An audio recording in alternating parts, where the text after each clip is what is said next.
adalah tahun berdirinya PT LAF Indonesia Prestisindo. Memasuki tahun keempatnya, kami telah beroperasi di Jakarta, Semarang, Surabaya, Medan, dan berbagai kota besar pelabuhan lainnya.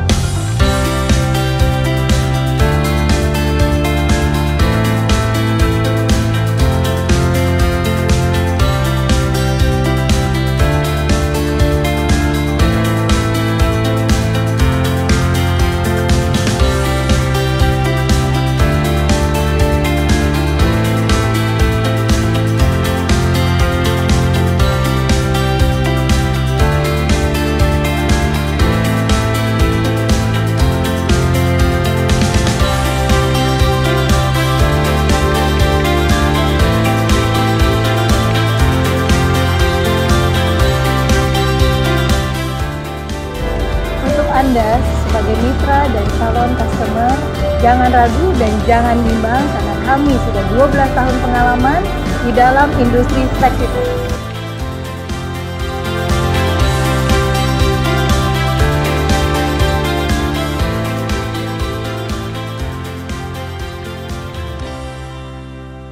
Ya, baik. Sekarang saya bersama dengan Ibu Feby selaku owner PT LAF Indonesia Prestisindo. Betul ya, Bu?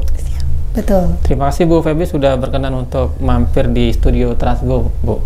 Ya, sama-sama Pak. Senang sekali bisa diundang hadir di Transgo. Iya. Bu, menarik terkait profil dari perusahaan Ibu, tapi sebelum masuk ke lebih jauh ya terkait profil perusahaan Ibu, bisa ceritakan perjalanan karir dari Ibu Feby ini. Kan kita ketahui kan sudah lebih dari 20 tahun ya Bu berkecimpung di dunia logistik. Silakan Bu. Jadi awal saya berkecimpung di logistik itu di awal tahun 2000-an ya Pak. 2000-an itu saya sempat masuk di salah satu perusahaan yang bergerak di containerized. Nah, mulai dari situ kemudian ke Isotank sampai akhirnya di 2018 saya mendirikan Flexibag. Perusahaan untuk Flexibag. Itu.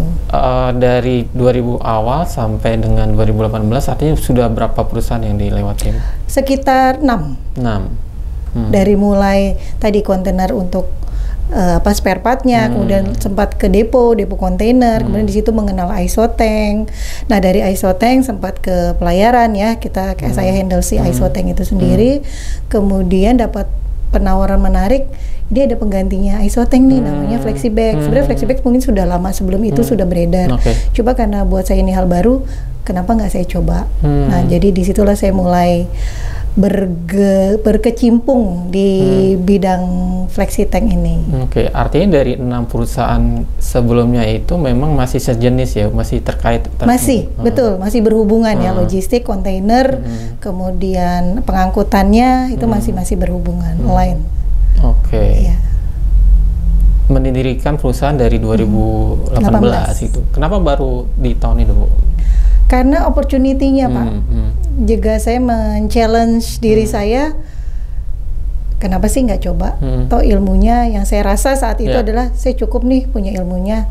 Tinggal bagaimana saya bisa breakthrough untuk mendirikan bisnis sendiri, menjalankan bisnis sendiri ya. Akhirnya sampai sekarang tahun ke-6 masih tetap berjalan. Triggernya karena memang waktu itu ada semacam inovasi Flexibag itu ya Bu? Atau seperti apa? Kalau trigger sih sebetulnya ada cerita di balik itu ya Pak. Jadi sempat ada bisnis, kemudian saya bawa si prinsipal ini ke salah satu kawan, kemudian ternyata di belakang itu pengkhianat lah, ibaratnya ada pengkhianatan. Akhirnya saya pikir, oke, ini titik balik saya Pak. Akhirnya saya pikir, oke, kayaknya jadi karyawan udah cukup deh. Saya coba.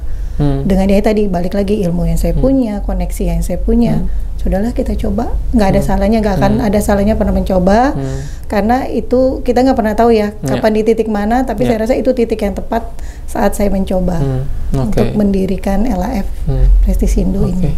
Untuk memulai itu kan bukan hal yang mudah ya Bu. Gimana cara Bu Feby untuk memulai dari modalnya, investasinya, dan mungkin cara pertama kali untuk mendapatkan customer mungkin? Kalau customer kan karena sebelumnya di bidang yang sama, jadi cukup lama, saat itu sekitar 8 tahun ya di perusahaan. Sebelum akhirnya saya berdiri ini, saya sudah cukup banyak punya list customer. Kemudian saat terjadinya case yang tadi saya bilang di belakang itu ada pengkhianatan, akhirnya saya coba ngobrol sama prinsipal, kemudian dia support, dia bilang oke, kalau memang mau buka sendiri silakan. Modal saya bilang oke, saya coba lokal company, modal saya coba cari sendiri. Dan saat itu memang lumayan cukup challenge ya Pak Wahid ya, karena saya coba ke bank 3 kali ditolak. Akhirnya muncullah, dikirimlah seseorang yang ternyata memang masih kawan sekolah. Dia coba bisa nggak, akhirnya kita coba diskusikan, ikutlah dia untuk jadi investor di awal. Di situ awalnya bergerak PT LF di 2018. Jadi investasi di awal itu untuk apa? Untuk modal belanja barangnya atau? Iya, karena kan untuk Flexi ini kiriman dari China, kemudian kita harus bayar import, kita harus bayar gudang, kita harus bayar pengurusan impornya. Itu yang awalnya saya hanya pikirkan itu Pak. Masalah jualan sebelumnya saya sudah kontak-kontak. Mereka bilang oke, kalau memang ada silakan dijual. Jadi awalnya seperti itu Pak. Jadi minim banget memang, secara budget memang minim, tapi saya coba terus. Dan itu belum untuk berani investasi kantor kah, manpower kah? Ya, awalnya saya buka kantor itu di rumah Pak. Di rumah dengan saya kerjakan sendiri selama 6 bulan. Saya pegang dari pajak, jadi dari awal sampai akhir ya sales. Kemudian saya rasa sudah setelah 6 bulan saya pikir saya butuh orang pajak nih, karena sales saya agak terganggu. Saya nggak bisa maksimal. Saya hire orang sampai akhirnya sekarang saya punya 5 orang permanen ya yang bekerja dengan saya. Oke. Berarti sekarang sudah ada kantor ya? Kalau kantor ada. Oke. Balik lagi soal produk layanan dari LAF Indonesia Prestisindo ini Bu. Persisnya apa saja Bu? Produknya, layanannya gitu. Oke, kalau kalau LAF Indonesia ini kan memang awalnya ini untuk yang Flexi ya Pak. Boleh ya saya ganti ya. Ini Flexi, jadi ini untuk angkutan liquid tidak berbahaya dan food grade di dalam kontainer 20. Ini adalah main produk yang dijual dari LAF sendiri. Selain itu LAF itu punya produk yang sejenisnya untuk yang curah. Kita sebut si bulk liner atau dry bulk liner. Kemudian ada yang packaging kecilnya mini dari si Flexi ini namanya paper IBC. Ini adalah pengganti dari ISO tank. Betul, substitute. Ya, karena dari kemudahan mendapatkan kontainernya, kemudian cost-nya juga pastinya budgetnya lebih rendah ya untuk customer bisa melakukan pengiriman baik domestik maupun ekspor. Komparasinya mungkin kalau dibilang lebih efisien daripada ISO tank seperti apa gambarannya? Kalau efisien dalam arti waktunya, karena kalau si ISO tank ini kan ketersediaannya agak terbatas Pak.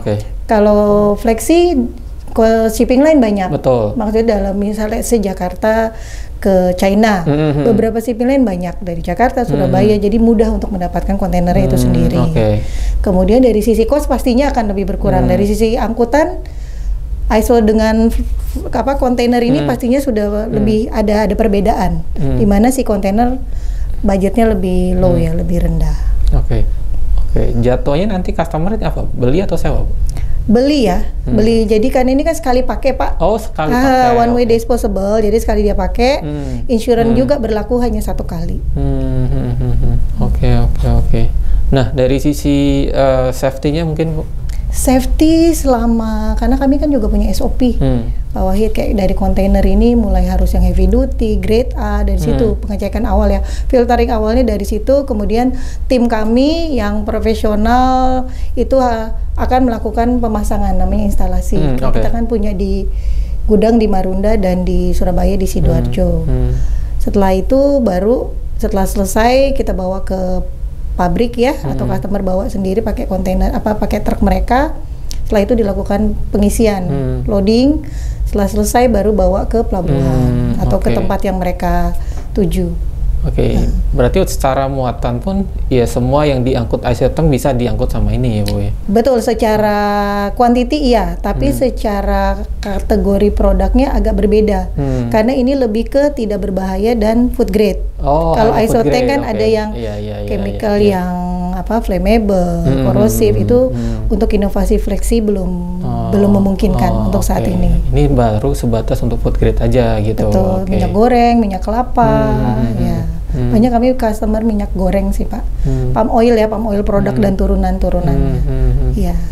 Oke, secara kebutuhan besar Bu ya untuk itu ya? Ya, ini secara kebutuhan memang besar banget Pak, karena makanya pesaing banyak, pesaing sangat banyak dibanding waktu awal saya mulai di 2006, waktu masuk bisnis Flexi itu di 2006, itu masih hitungan jari, karena harus minjem jari orang-orang untuk berhitung banyaknya karena bisnisnya menarik ya. Bisnisnya menarik, makanya banyak pesaing-pesaing datang langsung. Apalagi sekarang B2B Pak, kita kan modelnya retail nih. Karena itu B2B dari pabrikan langsung ke pabrik di Indonesia. Jadi ini challenging banget buat seperti saya nih retail jadi kita gimana caranya tetap bisa survive. Oke, berarti ini customernya siapa Bu? Oh, boleh mention ya nama ya, boleh ya.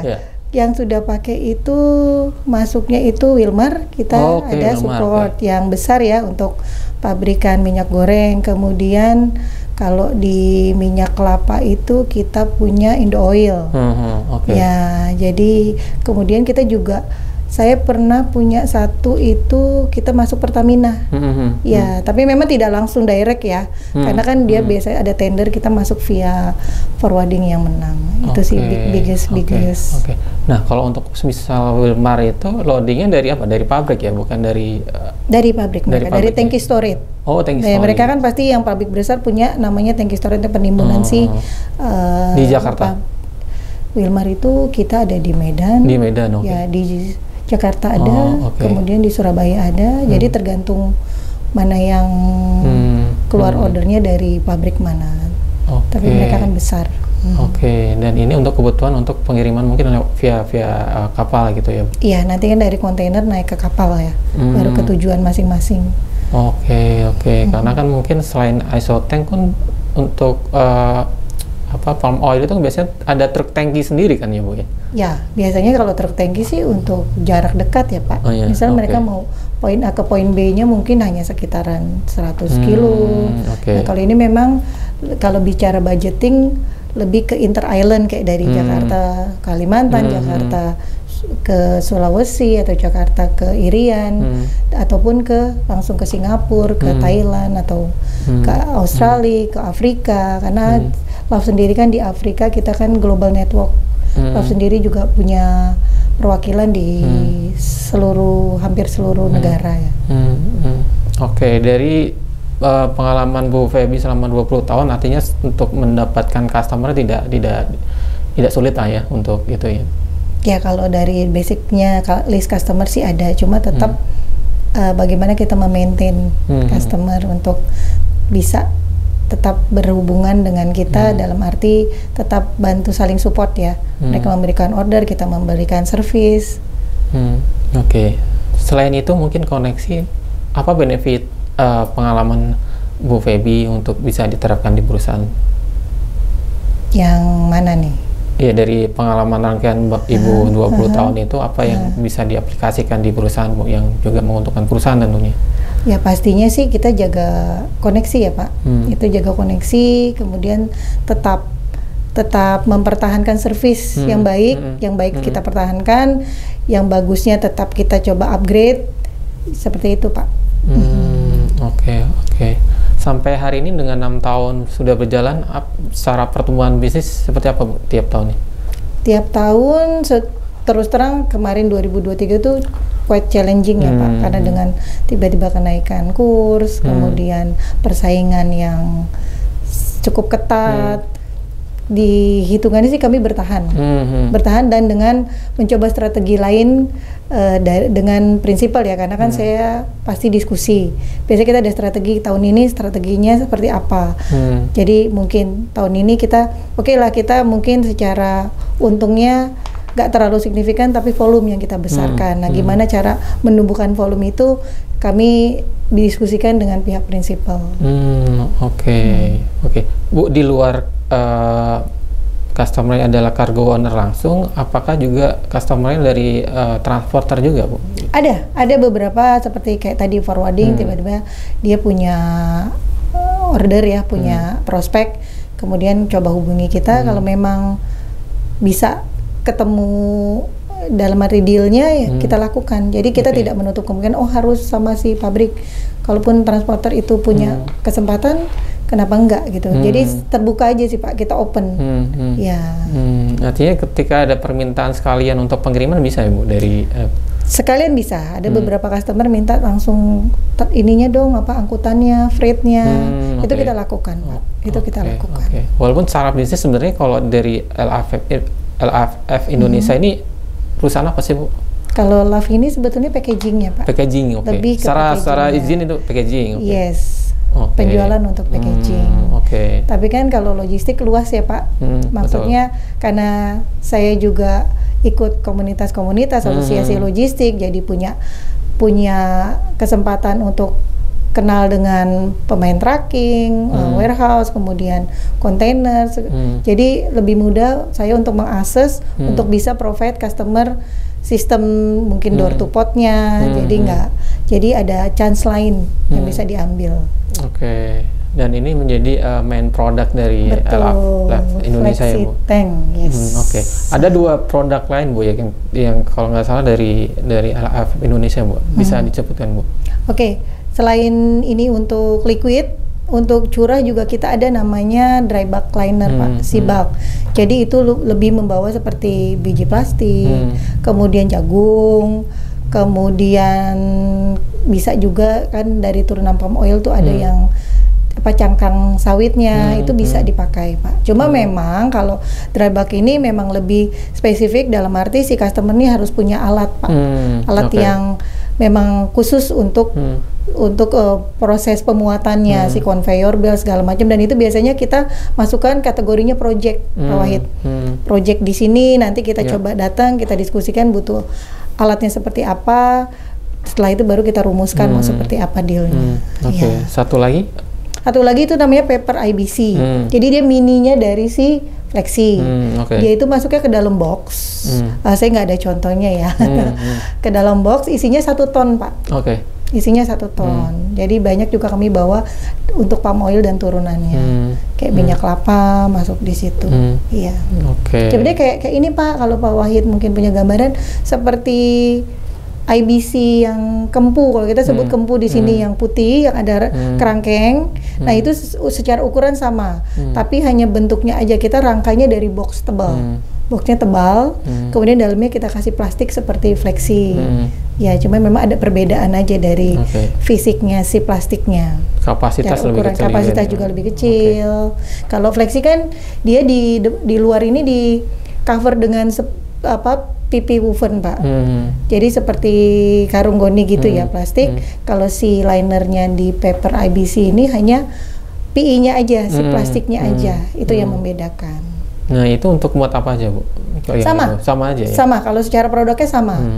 Cuma secara penanganannya karena ini kan satu. Flexi kan dia satu ya Pak, langsung 20 ton. Nah kalau si paper IBC ini bisa 20 Pak di dalam kontainer ini. Jadi kalau misalnya customer punya, kita punya 3 produk nih, tapi kirimnya sama ke mana, misalnya saya ke Vietnam atau kemana, bisa dalam satu kontainer. Isinya 3 macam produk. Oke. Siap. Bu, di beberapa tahun terakhir kan sempat ada isu ya soal kekurangan kontainer beberapa tahun lalu. Itu juga menjadi challenge ketika itu. Itu benar-benar jadi challenge Pak, karena satu pasti volume menurun. Ya, customer nggak bisa dapat DO kan, kita sebutnya DO kan untuk tarik kontainer. Itu lumayan ya menjadi hal yang buat kami agak merugikan dalam arti volume ya turun ya. Jadi harus misalnya prediksi kita kita bisa keluar sekian, tiba-tiba harus berkurang 30%. Itu signifikan juga sih Pak. Itu di tahun berapa Bu?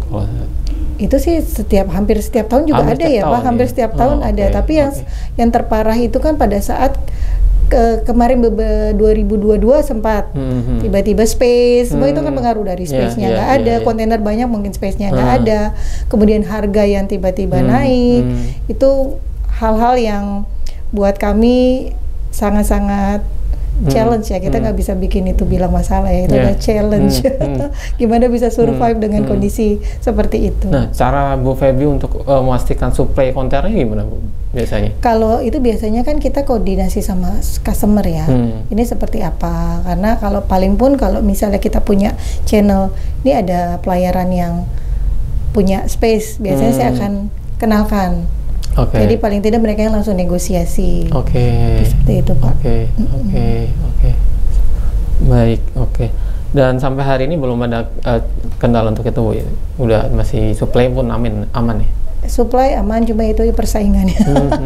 Persaingan ini dalam arti apa? Pemain-pemain baru bermunculan banyak bermunculan Pak, karena tadi menarik ya, bisnis fleksi di Indonesia ini menarik sekali. Jadi dengan masuknya banyaknya akhirnya penurunan harga, customer kan semakin sebenarnya bagi customer punya banyak pilihan kan Pak, dan mudah diakses ya sekarang ya. Oh, pabrik A, pabrik B bisa diakses, kemudian mereka bisa negosiasi langsung. Nah, di sini kan rumusan kita nih mau gimana nih dengan situasi yang ada. Tapi kemarin ini yaitu kita sudah diskusi, coba kita naikkan volume dengan rumus-rumus yang kita coba ubah sedikit. Nah, ini sih lagi sedang mulai ditingkatkan lagi. Ya. Pemain baru ini dalam arti juga brand baru atau? Brand baru. Oh, brand baru. Brand baru banyak bermunculan. Brand baru. Banyak. Cara mereka untuk bisa bersaing gimana? Bermain di layanan kan, di harga kah?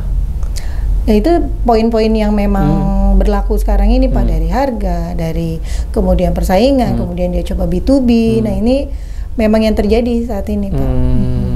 Tapi balik lagi kalau buat saya, karena Love ini secara service kita kan coba kita pertahankan service yang sudah ada ya Pak. Kemudian juga global network itu kita coba kedepankan juga promosi-promosi, dalam arti Love ini secara servisnya oke, kemudian jika customer butuh assist, kita punya di berbagai, di global networknya juga bagus, insurance kita juga dan pelayaran kan juga punya whitelist Pak. Maksudnya listing-listing si Fleksi yang bisa masuk, dan Love ini masuk di kategori top 5-nya. Jadi pada saat customer pakai apa Love, oh ya pelayaran ini sudah oke, plan ini sudah oke, karena banyak pemain Fleksi yang tidak mengutamakan itu Pak, hanya jual harga, tiba-tiba oh ini nggak bisa masuk ke pelayaran, nggak bisa booking karena kendala di sertifikasinya, dokumen-dokumen pendukung untuk masuk register masuk ke pelayarannya. Itu cara Bu Feby untuk membuat customer loyal Bu ya. Sama ya itu ya, tetap berhubungan baik ya Pak. Bu, tadi disebutkan bahwa beberapa perusahaan ya yang menjadi customer dari Love Indonesia ini. Kalau area pelayanannya sampai kemana Bu? Apakah seluruh Indonesia atau seperti apa? Kalau pelayanannya ya kita saya sudah Jawa sudah otomatis, Sumatera juga, Kalimantan sudah, Sulawesi sudah, sampai Papua pun saya sudah lakukan Pak. Berarti tidak terbatas. Tidak terbatas. 37 provinsi Pak Wahid. Kalau ada rekan soleh hubungi. Siap. Paling jauh kemana Bu? Apanya nih, customernya? Iya, untuk pengiriman kemana? Paling jauh? Sampai Afrika. Oh, sampai Afrika. Afrika ada. Sampai Afrika ada. Dan itu produk untuk palm oil juga? Kalau Afrika saya itu sama juga sih Pak, sejenis minyak juga. Kemudian ada chemical juga. Secara industri memang masih tinggi di palm oil, sawit ya Bu? Sawit ya? Iya, sawit bisa berapa persen?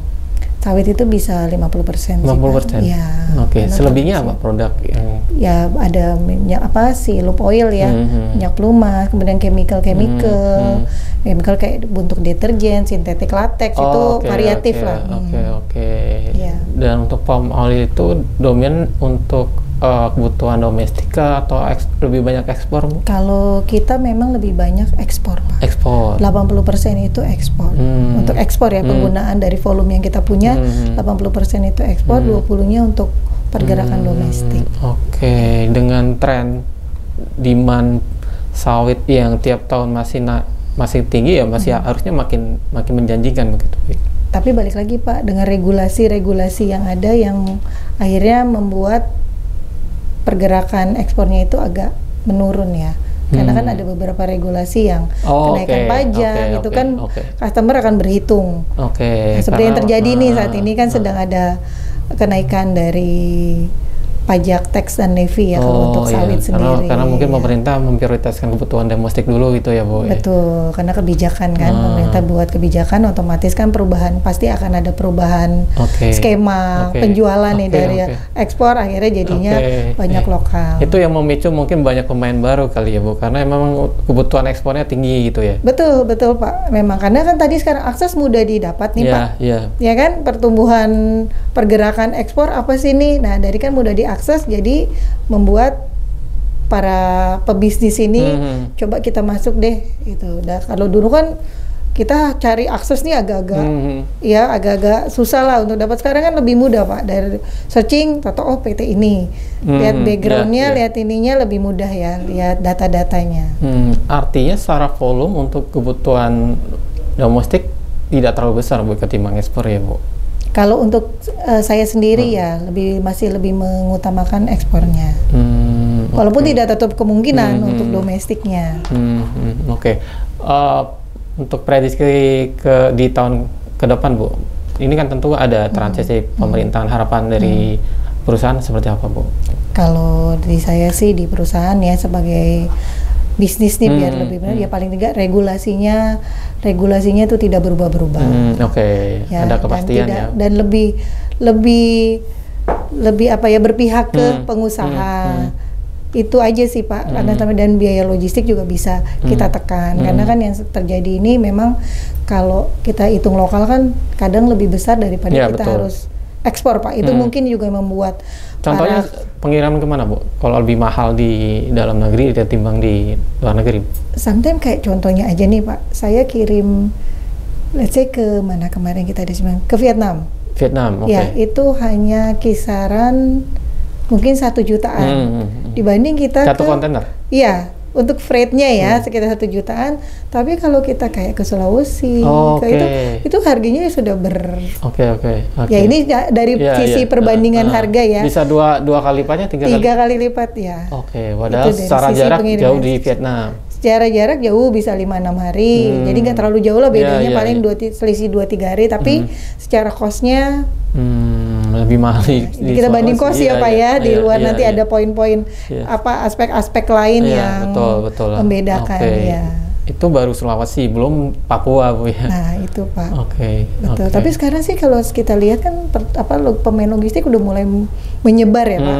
Maksudnya dulu mungkin kayak ke area timur hanya beberapa, tapi sekarang saya lihat kayak kemarin ketemu acara komunitas, udah ketemu beberapa tuh sudah mulai membuka peluang untuk pengiriman ke timur. Ini kan juga untuk saya sebagai main di bisnis fleksi kan juga nanti akan membidik, di sana ada apa ya, sekarang sudah bisa nih masuk untuk kontainer, untuk pengiriman. Jadi dari situ kan kita berniat untuk mengembangkan ke arah sana lagi. Seperti itu Pak. Baik. Bu, di luar di perusahaan Bu Feby ini kan cukup aktif berorganisasi ya Bu ya. Ya Pak. Salah satunya di IWTL atau Indonesian Women in Transportation and Logistics. Bisa jelaskan organisasi apa nih? Jadi IWTL ini adalah organisasi perempuan yang mengakomodir ini ya, maksudnya yang punya bisnis di transportasi, logistik, juga pemain semua dengan sejenisnya itu kita berkumpul di sini. Jadi WTL ini sudah 4 tahun yang lalu sebenarnya, cuma baru dibentuk kepengurusannya kemarin Agustus. Dan kebetulan saya salah satu pengurusnya di situ Pak. Nah kami di sini nih empowering woman, empowering moment. Jadi saling menguatkan satu sama lain, saling kasih info. Ini ada regulasi apa, kemudian ada info apa, ada pengiriman apa. Jadi di situ kita ada grupnya khusus untuk kita diskusi. Berarti aktivitinya apa saja? Kalau banyak kan sih ya di grup kita bisa lempar order. Ini ada order ke sini, jadi siapa yang punya. Jadi kalau untuk ada order kita utamakan di komunitas kita Pak. Jadi kita ada order ke sini, kemudian ada info apa, ada rencananya nanti mau ada kegiatan ini, jadi kita saling tukar info di dalam. Total ada berapa member Bu? Wah banyak ya, kalau IWT banyak loh Pak, banyak karena kita kan nggak hanya Jawa, kita punya Sumatera, kemudian Sulawesi, jadi Lumayan Pak, saya ngitungnya juga. Dan itu beragam Bu ya? Kenapa Pak? Yang tergabung beragam? Beragam dari yang tadi yang punya tracking, yang punya warehouse, yang pemain retail, ya retail CDE, CDD itu kumpul semua kita Pak. Nah, perempuan semua Pak. Dan tidak hanya pengusaha, maksudnya ada profesional juga di sana. Betul, ada akademisi, banyak ada di situ kita kumpul semua perempuan, ada yang ngerti hukum juga, jadi kita juga punya. Jadi biar kita paham juga kan seperti apa jika menghadapi suatu case yang bersentuhan dengan hukum. Jadi kita saling menginformasikan. Oke, salah satu bentuk empowering kan juga sempat mengeluarkan buku nih Bu. Apa Bu bisa disampaikan? Nah, ini kemarin kita sebetulnya ini sudah keluar Pak di Desember, tapi warnanya masih yang ungu.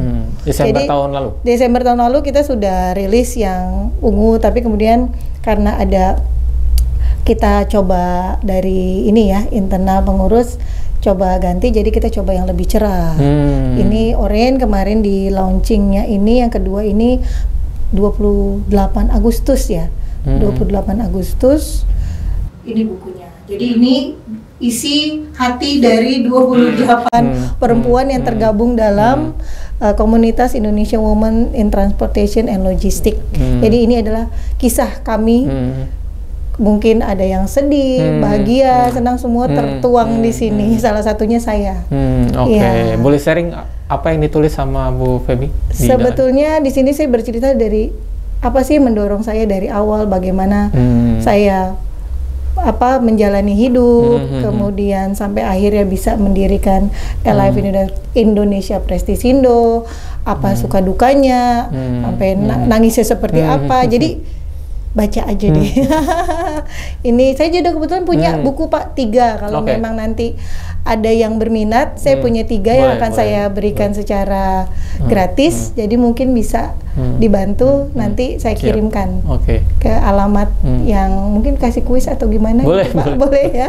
Iya. Intinya dari buku ini untuk sharing. Sharing betul. Jadi ini untuk inspirasi perempuan ya, menginspirasi perempuan kita bisa loh.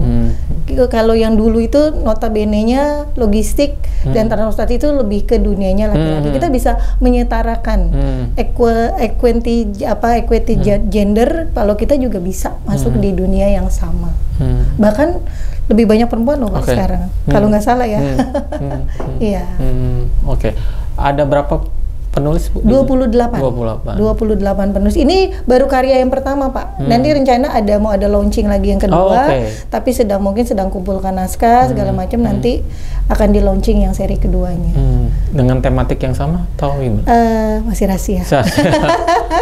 Masih rahasia. Baik.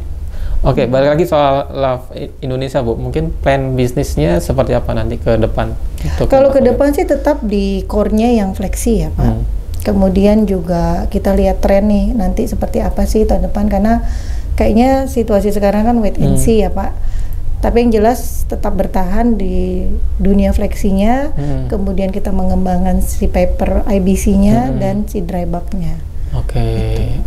Baik. Oke, paling terakhir Bu Feby untuk closing statement Bu. Pesan-pesan Bu Feby untuk perempuan-perempuan di sana Bu. Mungkin masih ragu untuk bisa mandiri, memulai usaha dan lain-lain Bu.